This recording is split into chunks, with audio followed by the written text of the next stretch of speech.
high-paying post at a rival firm. That morning, James, his personal assistant, entered Nolan's office looking tense. "Sir, the IT team found a new trail of leaked emails. They weren't from Ms. Lewis, they were from Ms. Langley." He set a file on Nolan's desk.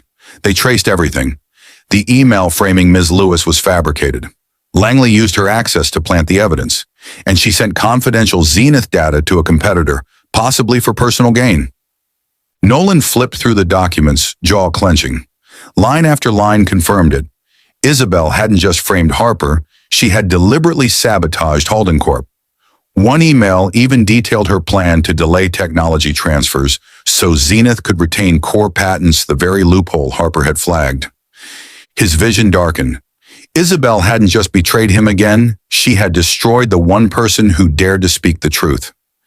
"Get legal in the conference room," Nolan said, his voice like ice. "We're calling a press conference this afternoon." James hesitated. "Sir, about Ms. Lewis. HR says she left the city right after she was fired. Her apartment is empty. No one knows where she went." Nolan went still, like he'd just taken a punch to the gut. "Left the city?" he repeated hoarsely. 3 weeks. She'd been gone for 3 weeks, and he had done nothing but believe a lie.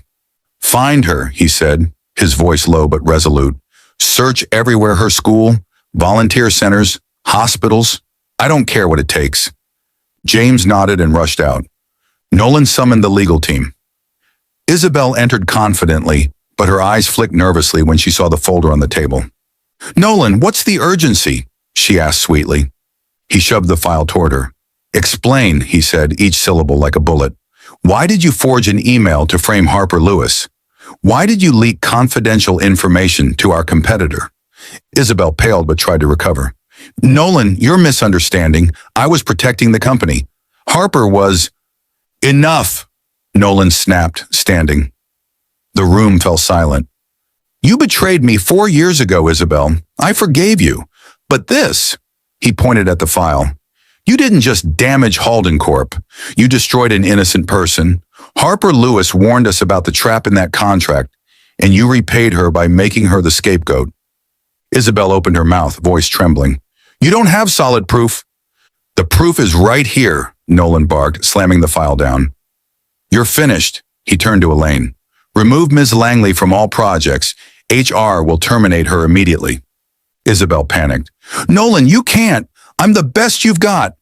"No," he said, his voice sharp as a blade. "The best was the woman you ran off.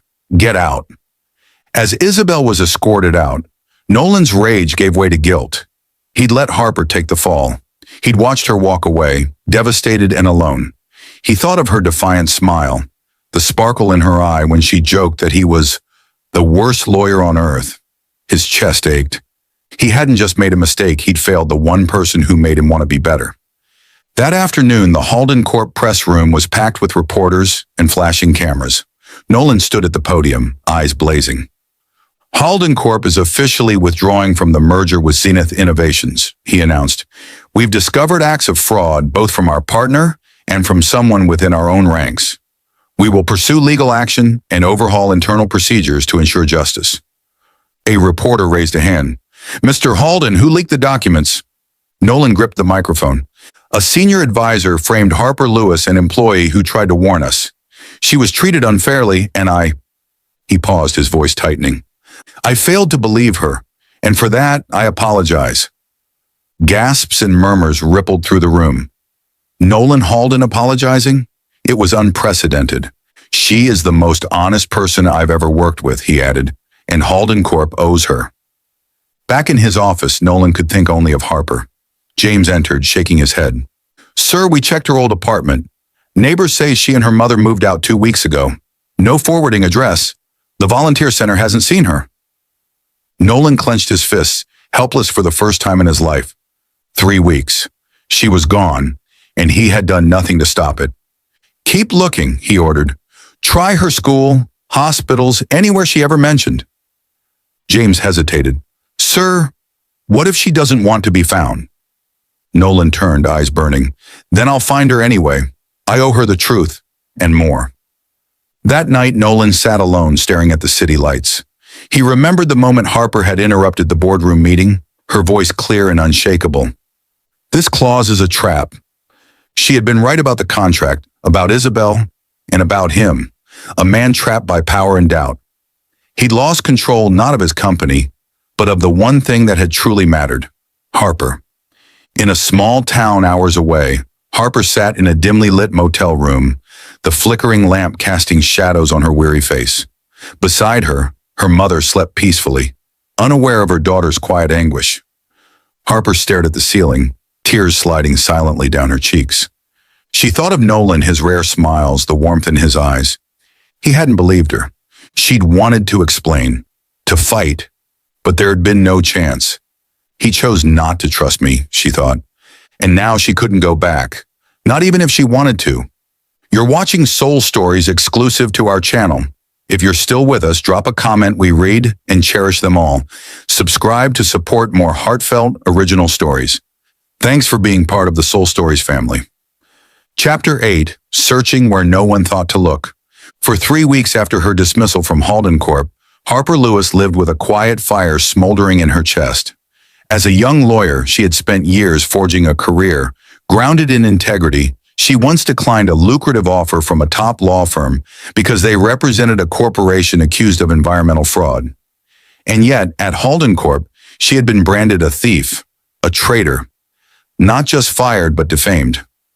Each night she lay on a narrow mattress in a cramped room in a small town far from the city, listening to her mother's steady breathing beside her, and wondered, why is the truth so fragile? Isabel Langley's counterfeit smile and forged evidence had reduced her to a villain. But worse than the false accusations was the betrayal by Nolan Halden, the man she once trusted, the man who once made her heart race. He had turned away, eyes cold, judgment final. The pain wasn't just losing a job, it was being abandoned by the very system she had vowed to uphold. Still, Harper didn't break. She found solace teaching children at a local community center, offering her heart where she could, and told herself, if I can't be a lawyer anymore, I'll still be honest. I'll still be me. Meanwhile, Nolan Halden had become a man haunted. He was used to control deals, mergers, power. But Harper, the second-hand girl with a fire in her eyes and truth on her tongue, had broken every rule in his meticulously ordered world. And he had broken her. He had believed Isabel. He had sent Harper away. And now, every day without her was a reminder of the gravest mistake of his life. His team scoured the city, her old apartment, the hospital where her mother had received treatment, the volunteer center where she once worked. Nothing. Neighbors said Harper and her mother had vanished days after her termination. No forwarding address, no trace. Nolan was nearly out of hope when James, his assistant, found a faint lead. A community education center in the suburbs, James said, laying down a file. She used to volunteer there when she was in school. She mentioned it once in an old interview. Nolan didn't hesitate. He canceled his meetings and drove 2 hours through sprawling fields to a quiet town. The center was a low white building with peeling paint and a playground overrun with weeds. As Nolan stepped out of his gleaming Bentley, children paused their soccer game to stare. One boy yelled, "Mister, are you lost? This ain't no coffee shop." Nolan offered a faint smile, a rarity these days. "I'm looking for Harper Lewis," he said, voice low but steady. "Is she here?" The boy shrugged, pointing at the building. "She's teaching inside, but you better be careful she doesn't like strangers." Nolan's heart pounded harder than it had in years. He stepped inside the building and found a small, crowded classroom. Harper stood before a whiteboard, dressed simply in a button-up shirt and jeans, her hair tied up. She was explaining a math problem, voice warm and patient. "If you divide 12 apples evenly among 4 people," she said with a smile, "how many apples does each person get?" A little girl raised her hand, and Harper's grin widened. It stopped Nolan cold. She was still Harper brilliant, compassionate, but there was a quiet sadness in her eyes now, and he had put it there. Then she looked up, and their eyes locked. Harper froze. The piece of chalk slipped from her fingers and hit the floor. The children turned, curious. "Miss Harper, who's that?" a boy asked. Harper's voice was tight. "Do your worksheets. I'll be right back." She walked outside, Nolan trailing her to the hallway. Arms crossed, eyes steely, she faced him. Mr. Halden, what are you doing here? Nolan drew in a deep breath, steadying himself. I need to talk to you about what happened. There's nothing to say, she cut him off. Her voice trembled. I was framed. I was fired. And you didn't believe me. I've started over. Please leave me alone. Nolan clenched his fists, pain washing over him. Harper, I was wrong. Isabel faked the evidence. She leaked the documents and blamed you. I've fired her, canceled the Zenith deal. I held a press conference. I told the world the truth. I apologized. Harper blinked, tears rising, but she turned her head. You apologized in the press. Good for you. But it doesn't erase 3 weeks of shame. It doesn't erase the way you looked at me like I was a liar. Nolan stepped closer, his voice low and raw. I know. I let you suffer. I lost someone irreplaceable. When you left, the company lost its best mind and He met her eyes. I lost my heart. Harper's breath hitched. Tears spilled down her cheeks before she could stop them. She wanted to hate him. She wanted to push him away. But those words shattered something inside her. You don't get to say that, she whispered. You're Nolan Halden. I'm just the second-hand girl. We don't belong in the same world. Nolan shook his head, his expression stripped of all pretense. You're wrong. You're the only person who ever made me feel real. You made me laugh. You made me question everything I thought I knew. I don't want a world without you in it. Harper wiped her tears, but she stepped back. I can't come back, Nolan. Not after everything. I need time. Nolan nodded, though it nearly tore him apart. I'll wait, as long as it takes. But let me fix what I broke. Halden Corp needs you. I need you. Harper didn't answer. She turned and walked back into the classroom. The children looked up and one girl asked, Miss Harper, is that your boyfriend? Harper laughed softly, though her chest was heavy. No, sweetheart. Just someone I used to know. Nolan returned to his car but didn't drive away right away. He stared at the rundown building, watching the silhouette of Harper inside teaching, smiling despite everything. He had found her, but he hadn't won her back. Not yet. As he turned the key in the ignition, a fire reignited in his chest. He wasn't giving up. Harper Lewis wasn't just the best person he'd ever worked with. She was the one thing in his world he could never afford to lose again. Inside the classroom, Harper picked up the chalk and tried to focus. But Nolan's words echoed in her mind. I lost my heart. She didn't want to believe him. She didn't want to hope. But somehow, a small spark had begun to glow again. Maybe, just maybe, she wasn't ready to give up completely. Chapter 9. A new contract, no hidden clauses. A week had passed since the tearful encounter at the Community Education Center, and Harper Lewis still couldn't erase Nolan Halden's words from her mind. When you left, the company lost its best, and I lost my heart. She tried to stay focused teaching children, caring for her mother in the tiny motel room that had become their temporary home. But every night, the pain from those 3 weeks clawed its way back. She had been framed, fired without a chance to defend herself. And worse than the injustice itself was being judged by Nolan, someone she once admired, even trusted. As a lawyer, Harper had always believed that everyone deserved a fair defense. But at Halden Corp, she was denied even a hearing. Isabel Langley had fabricated evidence, and Nolan had chosen to believe it. It wasn't just her career that had been destroyed. It was her faith in the system she once swore to protect.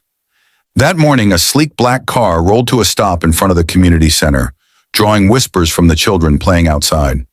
Harper was erasing the whiteboard when she heard the commotion. She stepped out, heart racing, and there he was, Nolan, in a fitted gray suit, standing in the sun among a swarm of curious kids. Hey, Miss Harper, a boy shouted. The coffee guy's back. What does he want now? Harper folded her arms, voice firm.